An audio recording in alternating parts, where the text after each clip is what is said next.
sweater. It looks great, and you're getting tons of compliments.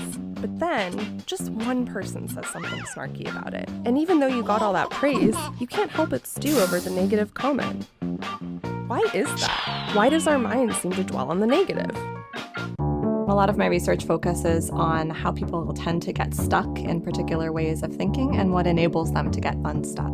Allison Ledgerwood is a psychology professor at UC Davis. I get to study how humans think and how we could maybe think better. We all know the expression about seeing a glass as half full or half empty. It isn't just what you see, but how you see it. And the way you describe that glass to people can really change how they feel about it. Allison wanted to know what happens when you try to switch your way of thinking from the positive frame to the negative frame, or vice versa. Her research team brought 2 groups of people into the lab and told them about a new surgical procedure. Group 1 was told that the procedure has a 70% success rate. For Group 2, they framed it as a 30% failure rate. It's the same exact procedure, and they're giving you the exact same information, but one doctor is focusing on the part of the glass that's full, and the other doctor is focusing on the part of the glass that's empty. So, no surprise, people like the procedure when it's described in positive terms, and they don't like it when you focus on the failure rate. But then, the researchers pointed out to the first group that you could also think of the procedure as failing 30% of the time. Suddenly, people didn't like it anymore. And when they tried a similar thing with Group 2, pointing out that the procedure had a 70% success rate, people didn't change their mind. And over again in studies like that, we find that people seem to get stuck in the negative way of thinking about it. And it's hard for them to flip and focus on the positive. So once you frame something negatively, it really sticks. It makes sense from an evolutionary or functional perspective that our minds are built to look for negative information in the environment and to hold on to it once we find it. Imagine your prehistoric ancestors. You don't want to forget that there might be a predator lurking around. In many situations, we want our minds to be grabbed by the negative information so that we can fix problems when they're there. But then, there are other situations where we want to get over some small imperfection or a bit of bad news when it's not helpful to fixate on the negative. What do we do then? What I really take away from this research for my own life is that it's difficult to see the upside and that it takes work, literally, that we have to put effort into looking at the bright side of things, that we can't assume that our mind is just going to do that automatically, and that it's very easy to just keep tilting back towards the negatives. And this is something you can counteract with practice, like spending a few minutes each day thinking about the things you're grateful for. Doing this regularly can help it become a habit. And it turns out that this negative bias can change over time. Remember when you were younger and any bad experience felt like the end of the world? So this kind of pervasive negativity bias starts to diminish. And so in our research, we find that the stickiness of a negative frame seems to disappear entirely by the time people are in their 70s. And they seem to flow back and forth between negatives and positives much more easily. So maybe that's something we can all be grateful for, that there are actually some good things about getting older. Good morning. My name is Andrea Smith. I'm so glad that you are worshiping with us live stream right now. And I hope you were able to check out that video. There was a lot of important information in that. Today we are going to talk about the positivity and the power that we have of our own positivity. We are in our summer message series. Is it baggage or luggage? Baggage is what we leave behind. Baggage is what is in our past. And luggage is what we carry into our future. So we are talking about the power that we have within us. The person of Jesus Christ, he told us, Jesus the Christ told us about the power that we have. And so why don't we claim it? Like, why don't we spend time and intentionality thinking about what we can do to make our lives all that they were created to be. And believe it or not, we were created to be happy, to be at peace, to be full of joy. And it just seems like we get caught in these negative spirals. So we today are going to dive into the power of positivity. We're going to do this in like a 2-part series. We're going to do today and next Sunday, and then we're going to follow up with just the power of habits, period, because all 3 things actually tie together. So I'm really excited for what we're going to talk about today. If you are newer to the West community, we are so glad that you are checking us out. I would love to know that you're worshiping with us online this morning. If you type your name in the chat room as you listen, or if you are watching on demand, and we'd love for you to come back and just let us know that you worshiped with us today by sending an email to info@headingwest.org. We have a gift for you that we would like to send to you. So if you would just text the word welcome to the number that you see on your screen, or grab your mobile device and I'll read that number to you in about 15 seconds. But if you text the word welcome, we have a gift to send to you. We'll follow back up with you, send you the gift, and then you can choose whether or not you opt in to future communications from us or not. We have daily meditational thoughts and devotions that are going to start coming out this week for this series. So I really invite you to let us know that you would like to receive those. The number that you text is 704-343-8955. 704-343-8955. So as we watch and listen to this next song, I want to invite you to think about something.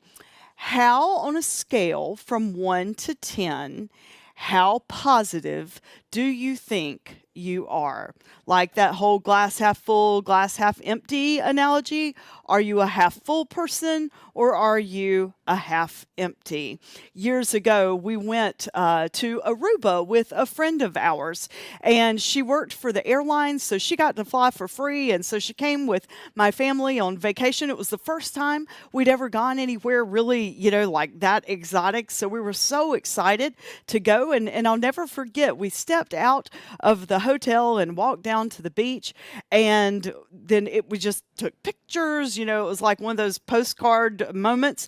And then we started walking back, and she's like, "I'm just so sad." And I'm like, "Sad? We just got to Aruba. We are here for 7 days, and this place is fun. And what? You're sad?" And she's like, "Yeah, but in 7 days it's going to be over."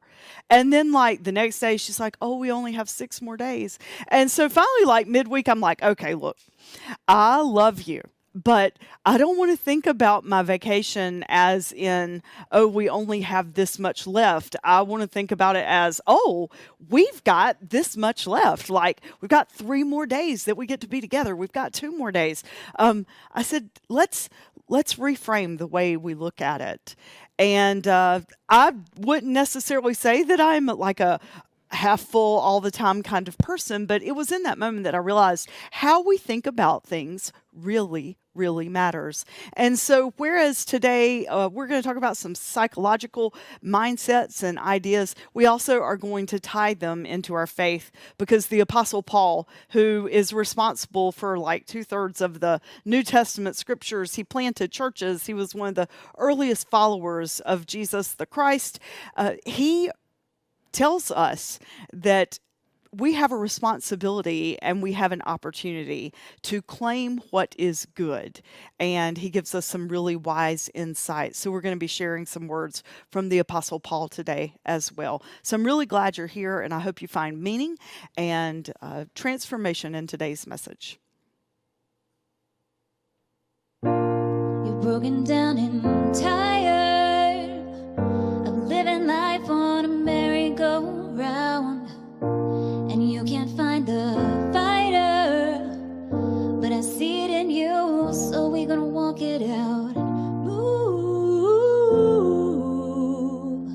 mountains. We're gonna walk it out and move mountains. And I'll rise up, I'll rise like the day, I'll rise up, I'll rise unafraid, I'll rise up, and I'll do it 1,000 times again. And I'll rise up, high like the waves, I'll rise up, in spite of the ache, I'll rise up, and I'll do it 1,000 times again. For you,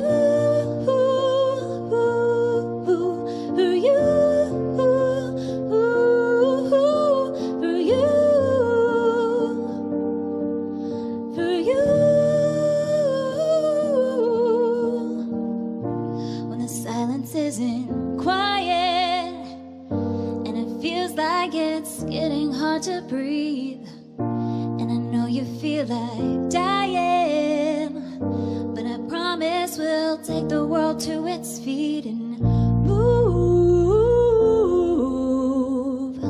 mountains, bring it to its feet and move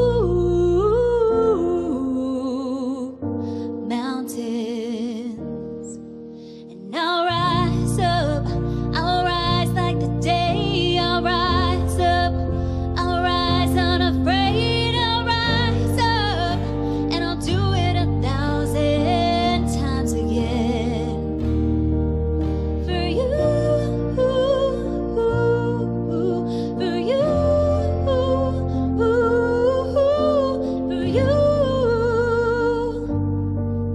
for you.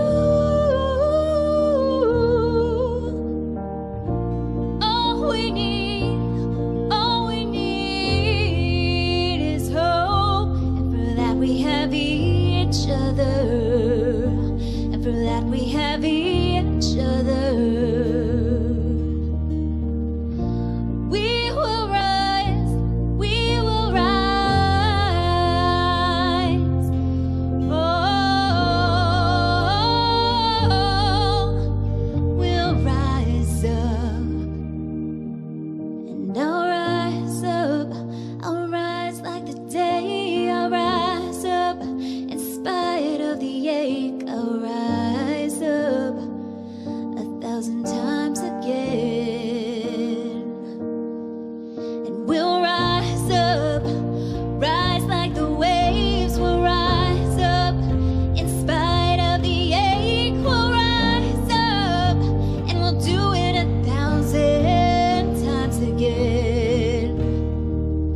For you, for you, for you,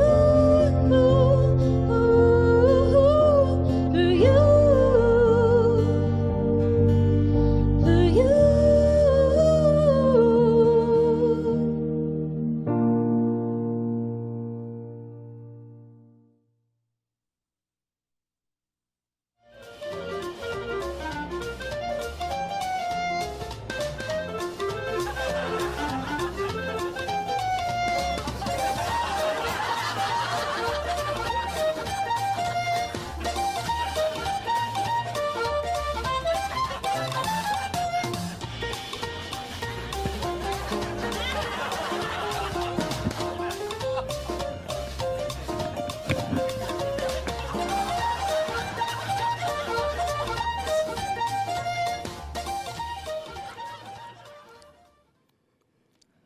Okay, so I asked you, and if you're watching on demand, you don't know what I asked. So I want you to think for just a second, on a scale of 1 to 10, how positive of a person are you?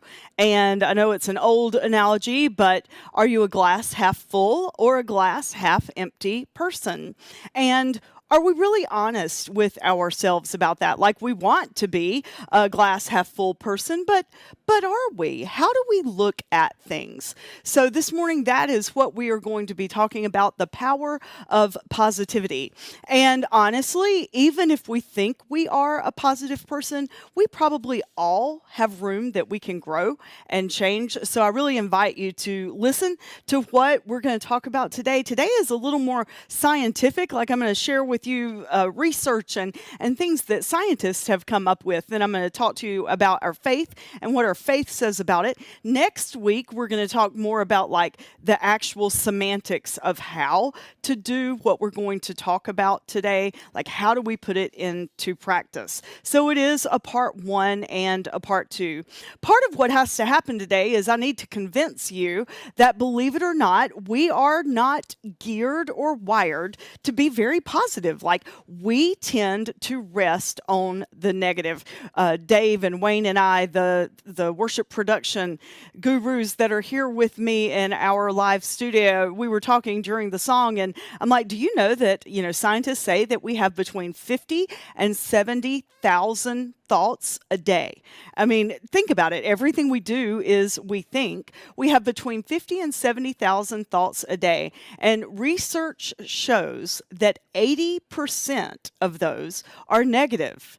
80% of our thoughts are negative. And that's just with your average human being. Dave laughed and he said, well, yeah, at least. And I'm like, that's true. Like I started paying attention to my thoughts this morning as I was driving in, and I noticed, just mundane thoughts about just the mere semantics of my day.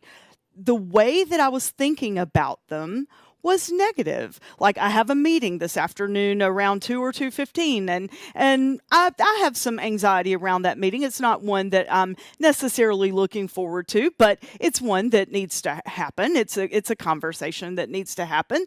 And so, but my thoughts around it were not like, oh, I'm so glad we're finally going to sit down and have this conversation. My thoughts were, I don't want to do that today. I don't want to have that meeting. I want to stay at home. I want to go out and float on the lake. I want to do all those things. And so all my thoughts around that were negative. And then, like, just as I was driving, I'm like, I should have left sooner. I blah, blah, blah, blah, blah. And actually, the technicians, they had all the pictures like by 7 a.m. That's unheard of for me. So, like there were ways that I could have thought about things very positively.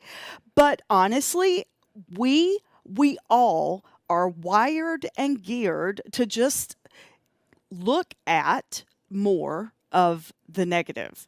So what I want us to realize today is that by being a person of faith, and whether you are or not, there's still some truths in this message today, but by being a person of faith, we have been promised that we have this power within us, the power of the Holy Spirit, that we can change, and we can gear our lives toward being different.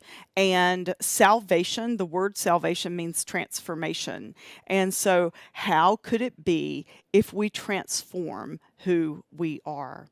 And what if we can change even just, 1% of our negative thoughts to being more positive thoughts? How could that make us better just in the way that we go through life? So what we're talking about today, it is real. This is not just stuff I've made up. If you Google studies on positivity, there are so many, and not just done by psychologists, they're done by scientists. And one of the key things that we have to remember from the very beginning, and this truly is a pivotal lesson and something someone taught me years ago. And so now when I'm counseling with someone that's getting ready to go through a pretty difficult physical journey, I will remind us of this. Our bodies, believe it or not, they hear every thought that we think.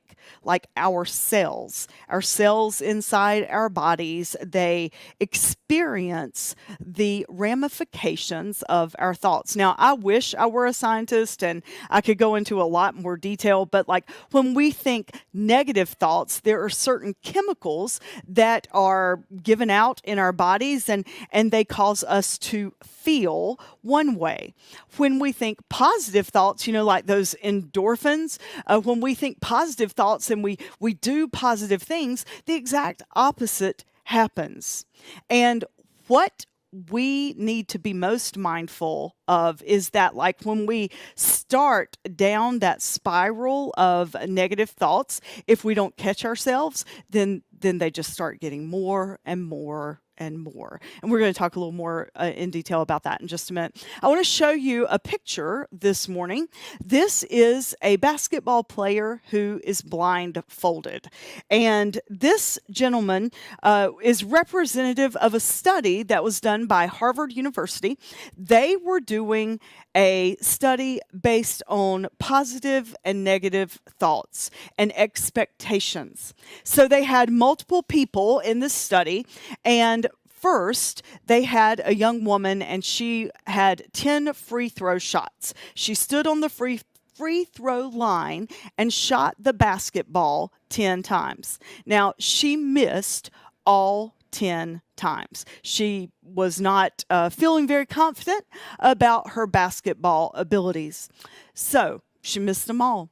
Then they put a blindfold on her and they had a group of people around her, and she couldn't see whether it was going good or bad. And her reactions were based only on what was happening around her. So she shoots the ball the first time. I watched this study. She shoots the ball the first time, and it actually does get closer to the backboard than any of the other shots that she shot when she didn't have a blindfold on. And so the crowd around her, they erupted. They're like, oh, wow, that's so good. That's so good. You're so close. And so now keep in mind, all of her shots right now have a blindfold on. So she gets ready to do the second shot. She takes the second shot and it hits the rim. You can hear it hit the rim. Now, it did not go through, but the people around her told her that it did. They're like, yes, you made it. You made it. You made that shot. And so she continued to shoot. Every time they told her that she made the shot other than like 2 or 3. So she went from making none to, and she actually did make like 3 or 4 shots, but they told her she made 7. And then they took her blindfold off again. Same place, same line, and she shoots again. And she makes about 4 or 5 of the shots.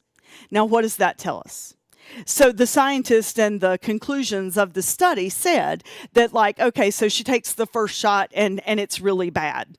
So her mental self-talk started. And I'm sure it was probably something like, okay, that was really bad. You're not even close to the goal. That was an air ball. So she shoots again. And as you watch her take those first 10 shots, they get progressively worse.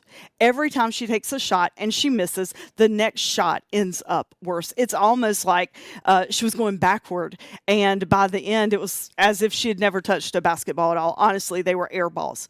Then she puts on the blindfold. Now her skill, nothing magical has happened. No big miracle has happened. You know, that some magic has occurred in her body and she has this phenomenal basketball power. But she puts on the blindfold. She takes a shot. She gets positive encouragement from the people around her, and it changes the way that she thinks about it. And so then she continues to shoot. They tell her she makes it. She continues to think positive things. And then ultimately, then they take the blindfold off. By this time, she thinks, I can do this. I've got a chance at this. And so she takes the shot. She gets close. She takes another one. She makes it. Look at the difference that happened in the way that she thought about it. And you know what? That is true for each and every one of us. We don't have to be basketball players. The Apostle Paul, like the scripture that I'm going to read near the end of the message, like the synopsis of it is, don't give in to evil. Overcome evil with good. Negative thoughts, those are evil. They are not where we need to abide. They're not where we need to stay. They're not what we need to rest our minds on. So I want you to take a look at this picture. Perhaps this is not the Starbucks on 150, but could look like that on any given morning. You see a place and a drive-through line, and the drive-through line goes all the way around the building. Now, if you were in one of the cars that's curving around, what would be going through your thoughts right now? Like if you drive up and you're in this long line, what do you think? Or if you're stuck on 77 and you don't want to pay the $4 toll fee for that one particular exit, I'm fascinated with the price fluctuation of the toll fees on 77. But like if you're sitting there, what goes through your mind? Or if you get in the grocery store line and there's like people that are really slow in front of you, what do you think about? Are your thoughts like, well, I'm so glad I'm stuck in this drive-through line. Now I have some extra time. I can listen to the radio. I can make a phone call. I can do this. I can do that. Or is it, I don't have time to do this. Why are they so slow? Why do they not have any help? Blah, blah, blah. Like, do you focus on the positive, or do you stay stuck in this negative mindset? 70 to 80,000 thoughts a day. 80% are negative. I want to challenge us this week, like every day. We do not have time to sit down and write down like all 50 to 70,000 of our thoughts, but I would love for you to notice just almost every hour, like what is one of your thoughts? Like, what are you thinking about right now? And is it positive or is it negative? It becomes a self-fulfilling prophecy. And that also is a scientific thing. Think about a polygraph test. You know, that's something that they give somebody if they're testifying in a trial, you know, a lie detector test. You know, when they take this test, it's measuring their body's reaction to the things that they are saying. And what they have found is that if they're not saying truth, that their body is reacting negatively. They start to sweat, their heartbeat increases, their blood pressure rises. Like, thinking negative things really does affect our bodies. So what is the picture that you now see on your screen? You see these two little critters. What are those? They're ants.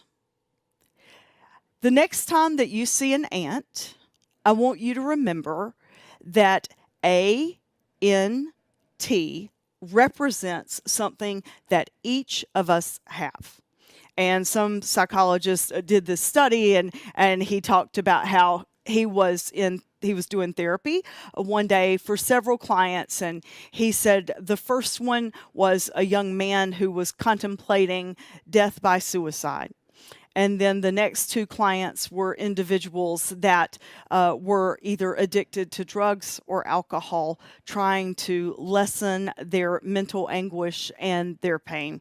And the fourth gentleman was someone who was in extreme debt because of some really unfortunate situations that his family faced. And this gentleman said that, you know, by the end of doing therapy with all four of those individuals that day, he left to go home. He walked in his kitchen and it was just overcome by ants. And they were everywhere.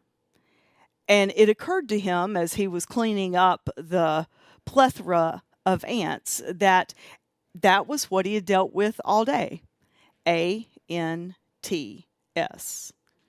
Automatic negative thoughts. Believe it or not, it is a little bit how we're wired. Like, for whatever reason, we just tend to think automatically negatively.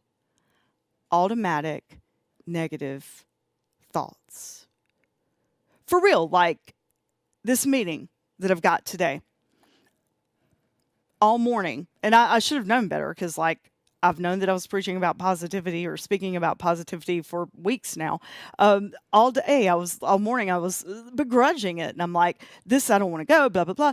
And then, like, as I got here and I spent some time in prayer before the message started, I'm like, why am I not looking at that as a positive? Like, I've wanted to be able to have this pathway in this conversation for a really long time. So it's an opportunity.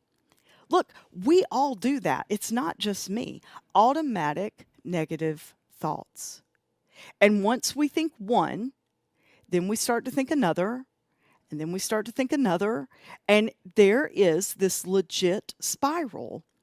And when we start thinking the negative thoughts, then this negative energy starts going through our bodies. And remember me saying that it impacts our cells, like stress and poor health. It is a real thing.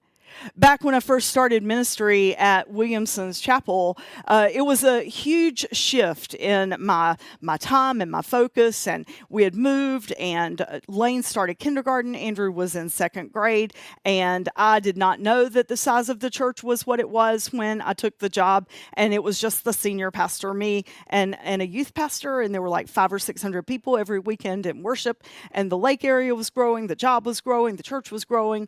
They were in this building campaign, and I have 2 kids in a school, and it was just like, oh my goodness. And I'll never forget, after every Christmas and every Easter, it was like clockwork. I would have a fever. on the day after, I would wake up with a fever, and undoubtedly that whole week off that was always vacation back then, I'd end up sick. I'm like, what is wrong with me? Like, why am I sick this same time every year? Then later on in ministry, I learned to have some healthier boundaries, and it's okay if you don't have 5-night meetings every week and those kinds of things. And all of a sudden, I noticed that like we'd go on Christmas vacation and I wouldn't be sick, or Easter would come and go and I wouldn't have any illness. And I'm like, oh my gosh, all those years, it was stress. It was stress. It was like clockwork. It's true. The thoughts that we think and the ways that we think, it impacts our bodies. And if we want to be healthy, then literally we need to focus on trying to be happy. And being happy can be a habit.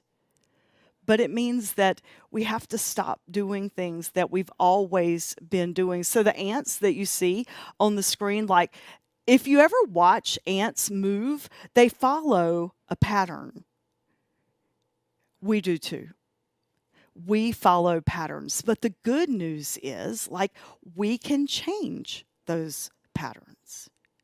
I think if the field of psychology had been around as defined back during the time of Jesus and his disciples and Paul, they would have tied the two ideas together because they're so important. Now, I want you to jot down in your phone or on a piece of paper or something near you the word ants, A-N-T-S, and then the next time you see an ant, I want you to think automatic negative thought.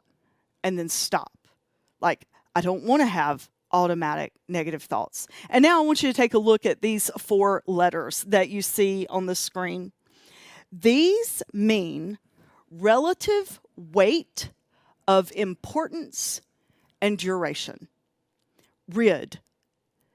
Relative weight of importance and duration.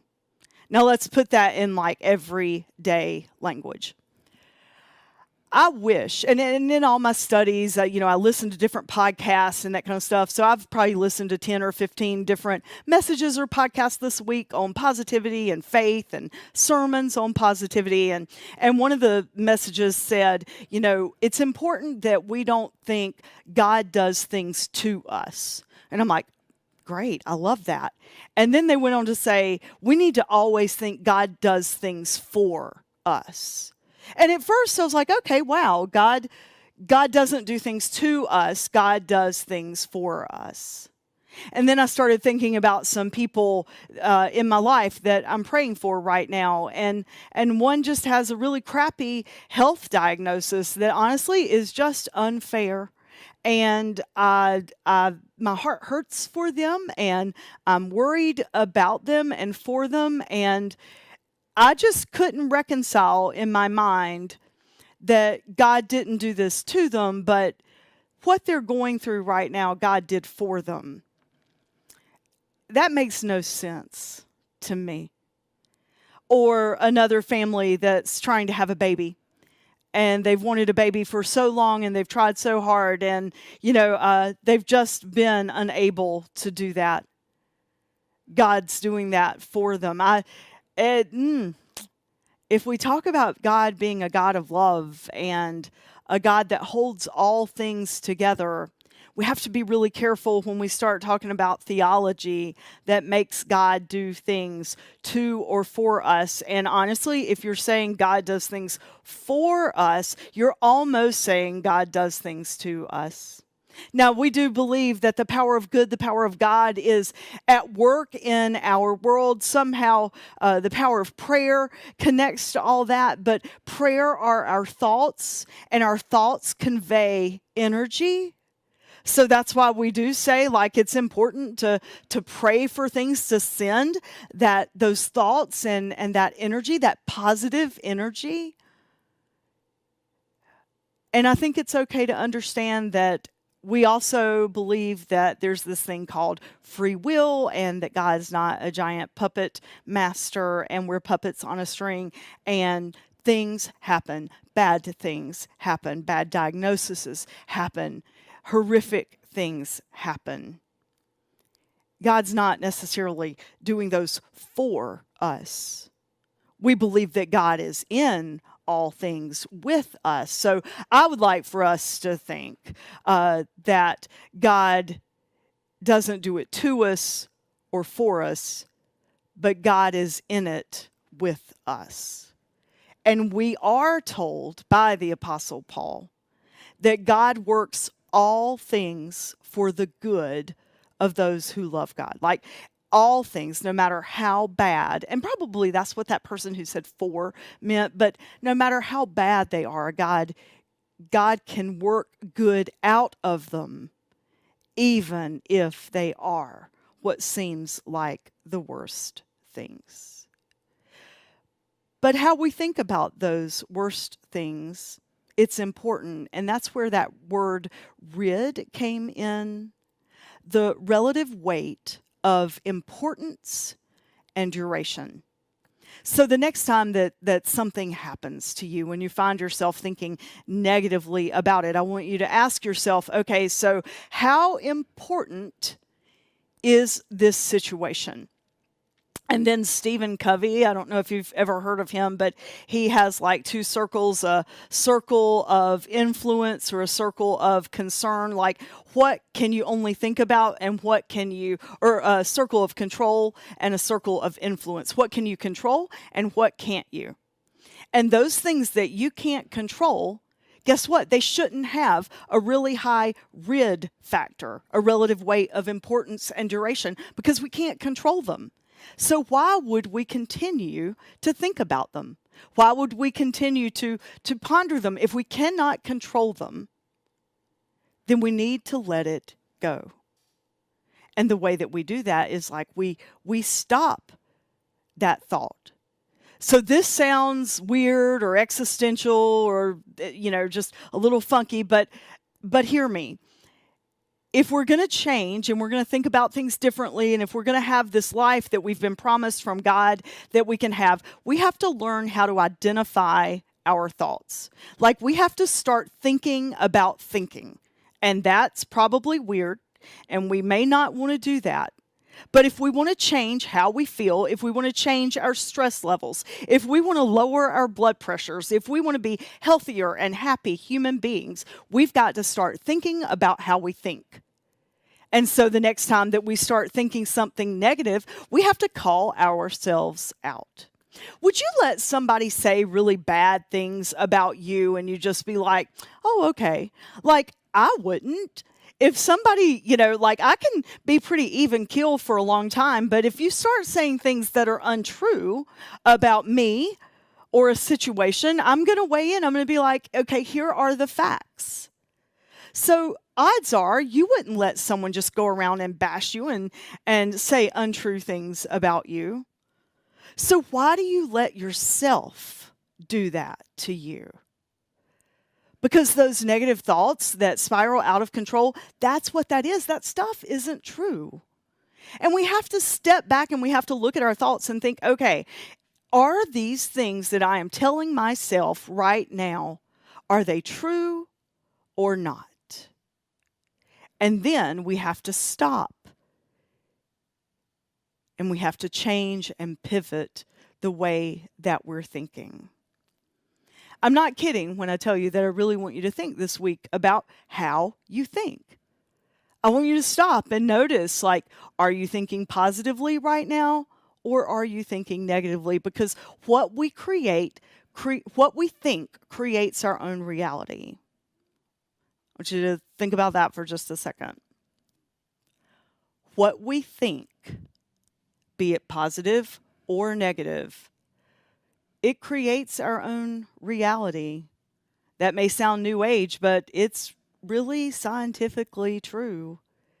And even the people of faith, they thought that too, because Paul says things like, don't let evil drive you. Don't be overcome with evil.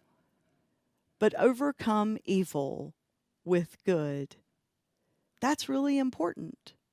So here's the challenge. The next time you start thinking something negative, instead of, bashing yourself for thinking something negative, give yourself some grace. Recognize that, okay, we make mistakes. Okay, there are some bad things that happen, but look at this statement now on your screens. I am always evolving. I'm always evolving.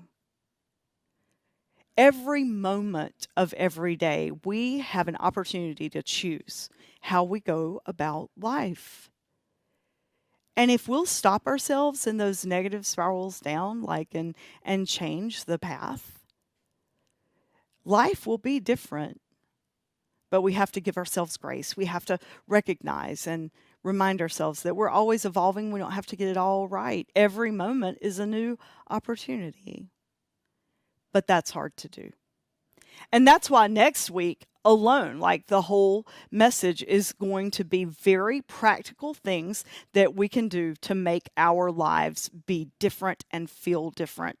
I want you to take a look at the image that is on the screen. You see a car and you see that it's stuck in ruts. That is what our negative thoughts are like. They are like these huge ruts that you see on your screen. I want to show you another picture of some ruts. I think this is what Cornelius Road and Bluefield Road is like because of all the construction. When I had a smaller car, I finally traded in my Mustang because it was old and I couldn't even hear to make a phone call on the phone while I was driving because it was so noisy. But when I'd get on Cornelius Road, I could tell if I was not in the ruts because the car would start to wobble and it'd start moving all over the road. Ruts are dangerous. And if we're not careful, we really get stuck. And they can lead us in really, really bad directions. I want to show you one more picture of ruts. Sometimes ruts are good if they provide you protection and safety, if you're in snowstorm ruts, and you're going that way and you need your tires to be in the path. But guess what? Unless people are willing to get out of those already created ruts and drive on other parts of the snow is never going to go away in some places, because there's no scraper, there's no this. So I live off State Park Road. And so if you turn down State Park Road and you go and then you turn left on Wildlife Road, there's this patch of road that never, ever gets direct sunlight.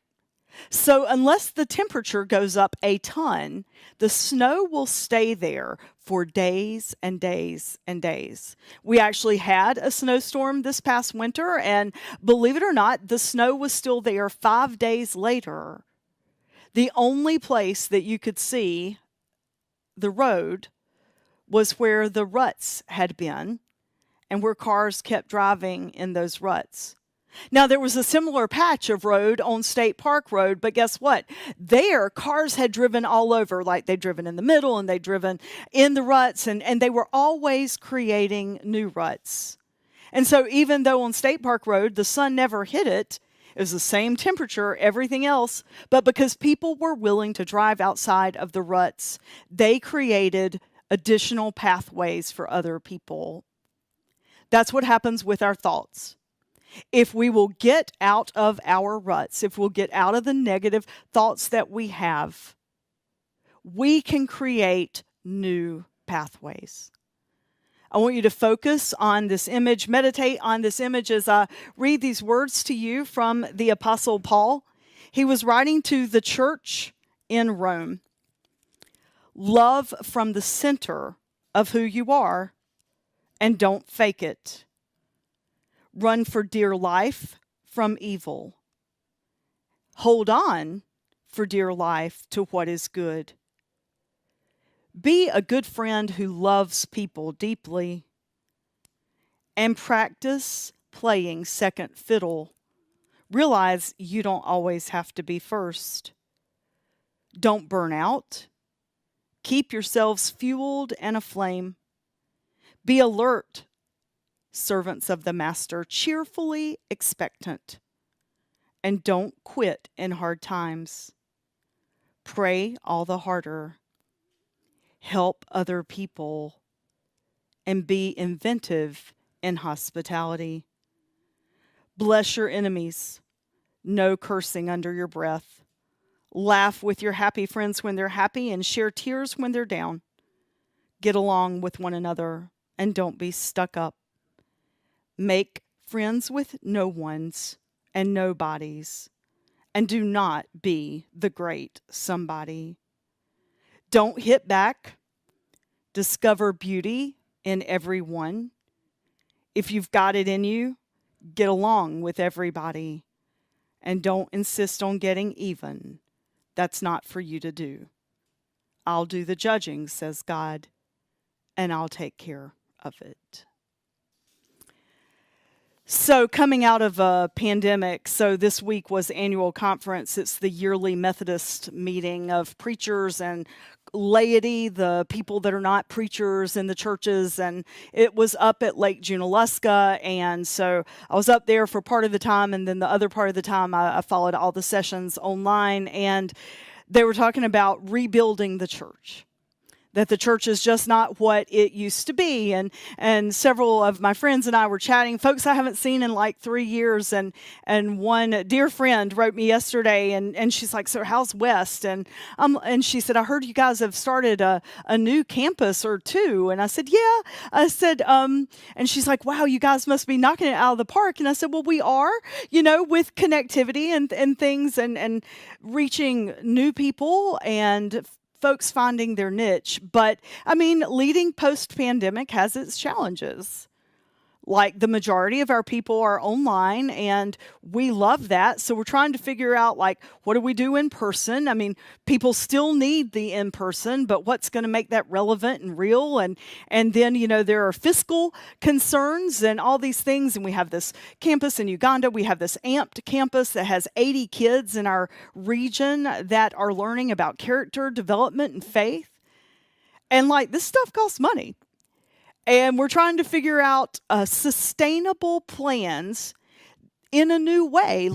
You guys give your tithes and your offerings, and I'm so grateful for that. But, we need to be thinking about funding the church 5 years from now, 10 years from now, 20 years from now. It just isn't what it used to be. People don't walk into a church and you pass the offering plate and they give 10% of their income. But 50 to 70 to 100 years ago, that was the norm. That's what people were taught. You give 10% of your income. And lots of people did it. That's not something we even talk about or focus on doing anymore. We talk about giving sacrificially. But we have to find a better business model to fund what we're doing if we want to be smart about it. So we've been talking about starting a nonprofit for Amped because it's really bigger than what we're doing, and it's bigger than just Christianity. It is character development. Some schools want to use what we're producing. And so in order to do that, it can't be just about it can't be about Jesus. It has to be about character development, which that's okay. And so we've been thinking about how can we keep doing this, and how are we going to, come up with a business plan. And then at the other side of this, we have this campus in Uganda that's real and legit. They even interviewed Dero for annual conference and played his video. I'll show that to you next week. But it was a powerful moment. I'm like, this is really real. We have people that are ministering to people in the name of God on the other side of the world in an ongoing manner. And frankly, we need to be paying Dero a salary. The conference asked me, how much is Dero's salary going to be? And I said, well, $200 a month. And they laughed. That seems silly to us, right? But $200 for Dero is a good bit of money, which he deserves because he's working, 20 to 30 hours a week on all this stuff. But we're trying to be creative in what we do. So a long story short, Lexi and Lane had an idea. they are infinitely younger than Dawn and I are. And they're like, these pop-up shops are a real thing. And I said, yeah, I've seen those, be advertised at, like Hoptown or King Canary or whatever. And they're like, no, it's really a thing. And like, what if we did our own? Like, what if we came up with our own brand and in our spare time, not, during the workday, we came up with products like, and Lane's like, Mom, don't you remember you used to make jewelry? And like, you make candles. And I'm like, yeah. And Dawn and I started talking about it. Dawn and I paid like $45 to $50 each to go to Charlotte and make a candle for our birthdays because they're the day after each other. And we talked about, well, what if we set up an area here at West and we offered these classes to the community and we offered fellowship, like people pay money to go make candles together or go make jewelry together or go paint together or whatever. And so for the past 2 to 3 months, we've been working on this idea called Soul Creations, spreading universal love. And the logo has a little globe in the middle, and that all of the proceeds from our sales will go half to AMPed and half to our Uganda campus that will only keep enough money to pay for our materials. And so we needed to start to practice to see if we could do this. So like in our spare time and on our days off, we've been like making candles and stained glass and jewelry. And so we actually we're beginning to have a good little bit of inventory. And we've been looking at the Starving Artisans Market and trying to figure out a time that we'll go and have a little booth. And Lexi's like, well, how do we pay for this? And I said, you know what? I'll pay for it. And I'm thinking, I don't really have the money to pay for this, but I also don't have the courage to go ask anybody else for money. So I'll just have a little bit of debt until we start doing it, and then slowly I'll pay myself back. And I didn't realize quite when this started, it was one of those big ideas that I didn't think through all the ramifications. Like, in order to have a class where people make jewelry, you have to have things for them to choose from. So what I thought might be a $500 to $1,000 venture ended up being significantly more. And I'm like, well, I'm not here to be wealthy on earth, and I have enough insurance. Like, if I die, my children will not inherit my debt. And so as long as I'm not like going in debt as to embarrass myself, I'm going to see this as an investment. So we've been working on it on the down low for a couple of months. And just for the last several weeks, I'm like, this is stupid. This is stupid. This is so stupid. I don't know who I think I am. I don't have any business trying to launch another nonprofit that is based on product. And like, this is just dumb. And I don't have the skill set, and I don't have this, and I don't have that. And I certainly don't have the money to keep doing this. And then, like, the owners of Hoptown were so gracious, and some West folks to meet with me and talk about business plans and help me see, like, a path forward. And I'm like, okay. But then those negative thoughts started again. And honestly, like, early this week, I'm like, I just think I need to put all this stuff on Facebook Marketplace, sell all the supplies, and we need to try a different plan because we don't have the bandwidth to make this happen.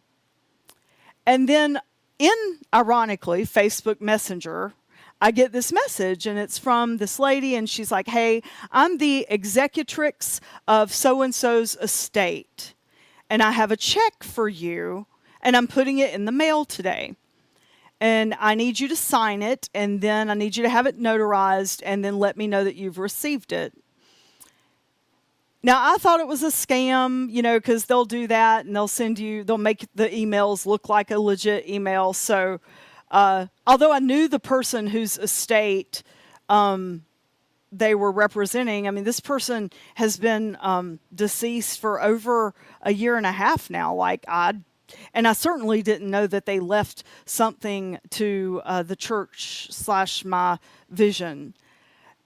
And I'm like, okay, well, I'm happy to do that. Where are you sending the check? Like, do you even have our address? And they never answered that question. So I'm like, this is totally a scam. And then I said, well, how much is the check? Like, I know you probably can't give me the exact amount, but is it like $5, $100?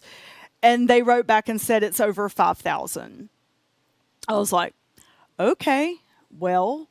And then they said, so-and-so was really passionate about all the charity work and mission work that you did and do as a church.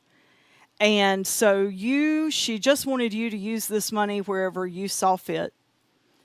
And I said, well, she was really passionate about Uganda and wanted to go on this new adventure in Uganda. But she died before we could go because of COVID. And I said, we're trying to start this business. It's actually a nonprofit, but it's going to have a representative at these, venues and trying to sell things that allow us to become self-sustaining in Uganda and Amped. And she's like, oh my gosh, she would have loved that. And I'm like, okay. So I wrote our finance person. I'm like, apparently we're getting a check. I have some expenses that I've held on to all year because the church didn't have the money, and I figured it was my wild idea, so I just incur the expenses. But since we're getting this money, can I please turn my expenses in? And so I sat down, I went through all my statements and all that stuff, and it came up to an amount. And I'm like, okay, it's going to end up being about what the check is for. On Friday night, our finance person wrote us and said, the check came, and it's for twice what you thought it was going to be. I was like, oh my gosh.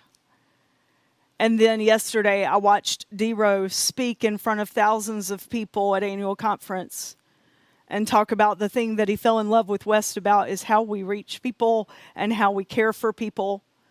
And he told annual conference that when he and his team on Easter, they went and visited the hospitals and took the baby clothes. I was reminded that when we turn our thoughts over to God and we get out of the ruts, that powerful things happen. I need to change my thought patterns. And instead of thinking, I can't, and this is stupid, and no one's going to like it, think about what a great opportunity we have. And think about all the things that are in place that enable us to do really amazing things. Will you join with me this week on trying to change the way that you think? I think if we do it together, powerful things can happen. Let us pray. Gracious God, realizing that we need to change our thoughts is a difficult thing. But we can do it because you have given us that power. So may this week we be mindful about what we're thinking and then stop and realize that if it isn't a thought of importance and duration, that we need to just let it go. And that the negativity that we're wired to can be changed and can be transformed. Thank you for giving us a role model and an example and a Savior that modeled positive thoughts in all things, even the worst things. We offer ourselves to you. Amen. Thanks for joining in this morning. I hope you'll practice a week of positivity. Go in peace.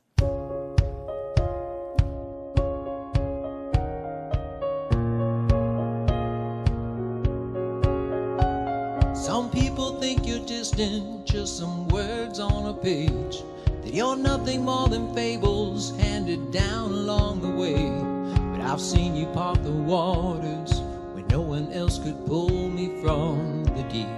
But here you are to me. Some people think you just live in cathedrals made of stone, but I know you live inside my heart. I know that it's your home. And I've seen you in a sunset and in the eyes of a stranger on the street. You are to me. You're amazing, faithful, love's open door. When I'm empty, you fill me with hunger for more of your mercy, your goodness. Lord, you're the air that I breathe. That's who you are to me. Who you are to me.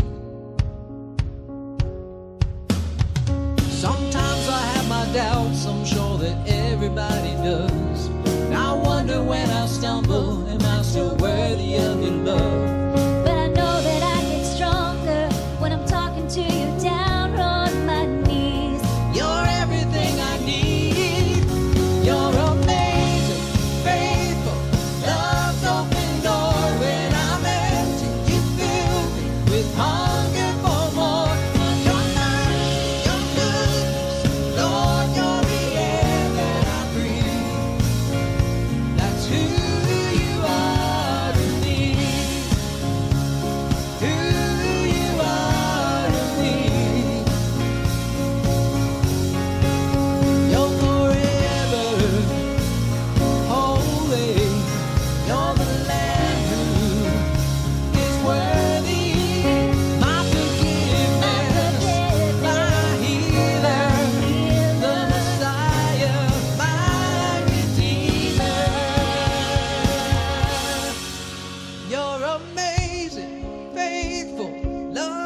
Boom, boom, boom, boom, boom.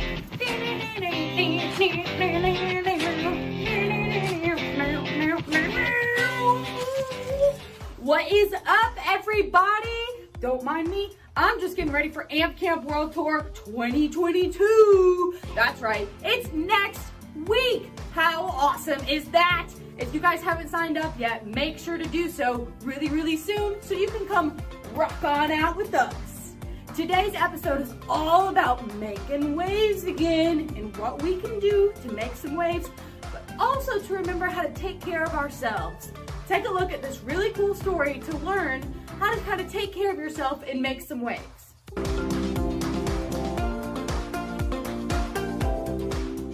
Today we're going to talk about standing up for yourself and others. Have you ever done that before? I remember when we stood up and we held up our signs. I took a stand. I was kind of nervous. Yeah, taking a stand requires courage. When you see someone being bullied, then you have to help that person. What's something that you can do? Stand up for the person who's being bullied. I would say stop. What would you tell them to stop doing? Being mean. If we didn't stand up, we make no movement, no progress. I'm only 8 years old, but I would really love to make a change in the world. I'm so glad.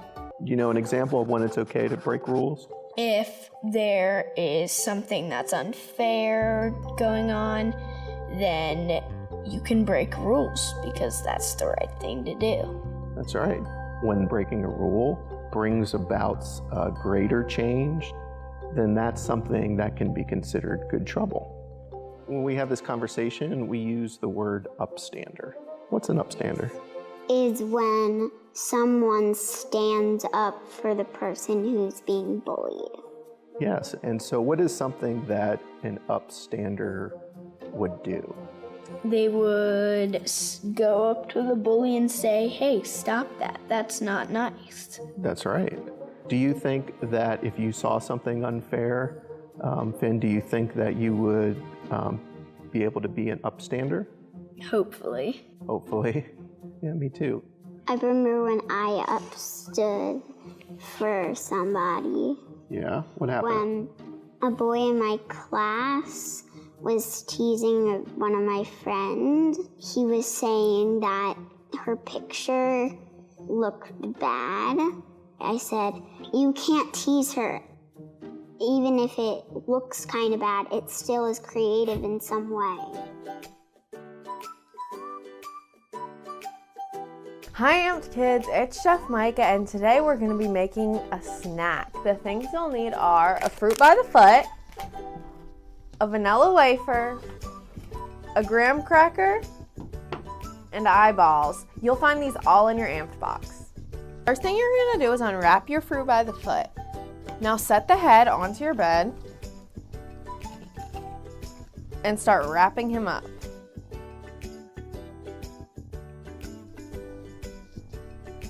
Make sure he's tucked in all nice and good. Now take your eyeballs out and put them right on his face.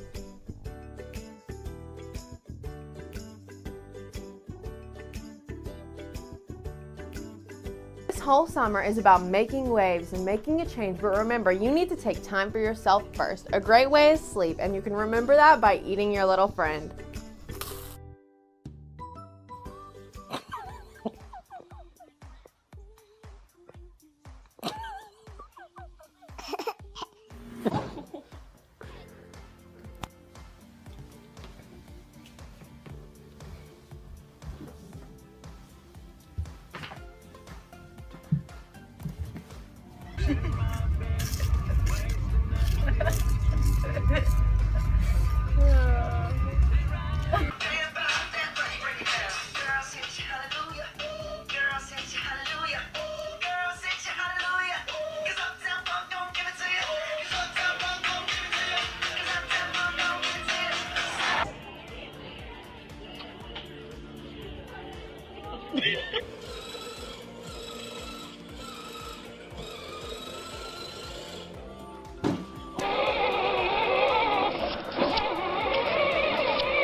about you guys, but Chef Micah's right.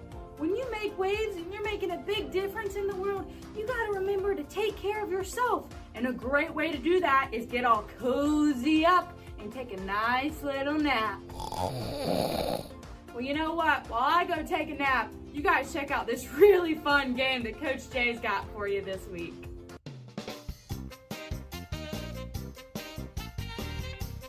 Hey kids, welcome, and we are doing another edition of Minute to Win It, and Amped is rocking and rolling through the summer, baby, so here we go. Make sure you guys make waves. Wherever you make a wave, it can cause positive good change, so you keep making those waves, and I'm going to teach you how to do this game, and you guys are going to have fun. So in your Amped subscription box this month, you should have gotten an Oreo cookie. You're going to take that Oreo cookie, we're going to place it on our face, somewhere around our forehead, and we're going to try to get it into our mouth and eat it. And this may look funny, you may get a partner, and it's going to be a lot of fun. So let's go ahead and do it. Ready? I'm going to blow the whistle on myself. Here we go. You got to put it on your eye like that. And then, oh, oh, oh, oh. Again, here we go. We can just flip it like a waller. That doesn't work. Keep at it, kids. You know what? Because determination, you get the job done.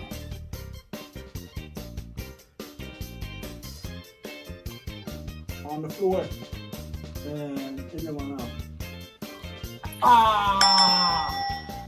Peace! The game begins in 3, 2, 1. Let's go, boys. Let's go, boys.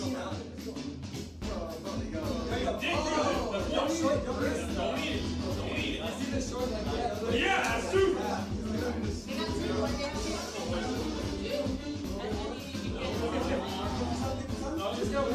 Yeah! There you go. Come back. Oh, yeah! Here we go, guys. You're doing great. You're doing great. Take your time, boy. Take your time. Yeah, that face muscle. Flex it. Flex the face muscle. Get those face gains. Get those face gains. Yeah.